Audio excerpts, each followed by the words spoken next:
السلام عليكم ورحمة الله وبركاته يا غوالي. اليوم محضرين لكم شرح عن كيف تنزل فيديو وتعمل معاه الوصف. شو هو الوصف؟ راح نعمل الطريقة أو الخطوات لهذا الشرح. أول شي ندوس على اليوتيوب. أول خطوة ندوس على اليوتيوب. تمام. ننزل على علامة الزائد يا غوالي، علامة الزائد ندوس عليها. دسنا على علامة الزائد نروح تحميل فيديو. دسنا هاي مقاطع الفيديو. أي مقطع فيديو يعجبك أنت شو تعمل؟ أنت مش على مود مقطع الفيديو، على مود شخص محتاج منك دعم، تعمل له دعم. اوكي، فشو تعمل؟ مثلا هذا الفيديو شو تعطيه التالي. تدوس التالي. شو تعمل؟ تكتب هنا مثلا العنوان. راح نكتب العنوان.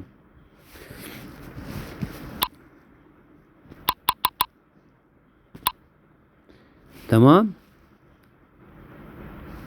شو اسم القناة الأغنية؟ شمسين.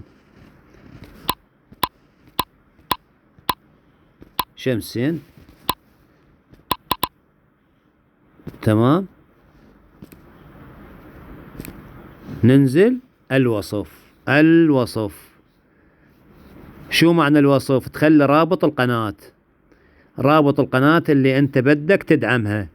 يعني مرات يقول لك شخص بلكت محتاج دعم يا صديقي، شخص من أصدقائك محتاج دعم، فأنت تنزل مقطع الفيديو وتكتب هنا الوصف. شو هو؟ رابط قناة الشخص اللي بدك المجموعة أو أصدقائك يدعمون هذا الشخص. أنت شو بتقول لهم؟ تلقون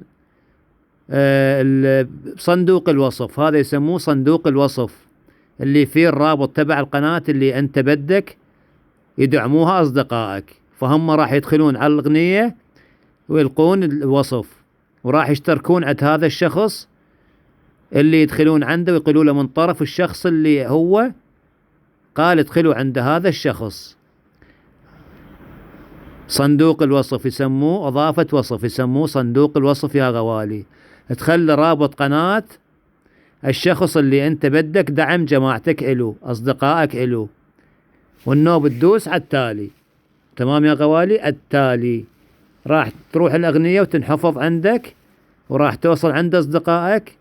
بس أنت شو تكتب مع الأغنية غوالي الدعم موجود بصندوق الوصف، ادعموا صديقي مثلا فلان أو فلانة، لأن اليوم صديقة من أصدقائنا قالت يا أبو زيد أصدقائي يقولوا لي اعمل لي وصف أو دعم، وأنا ما بعرف شو هو الوصف. أتمنى وصلت الفكرة يا غوالي. تمام. كان معكم أخوكم أبو زيد العراقي.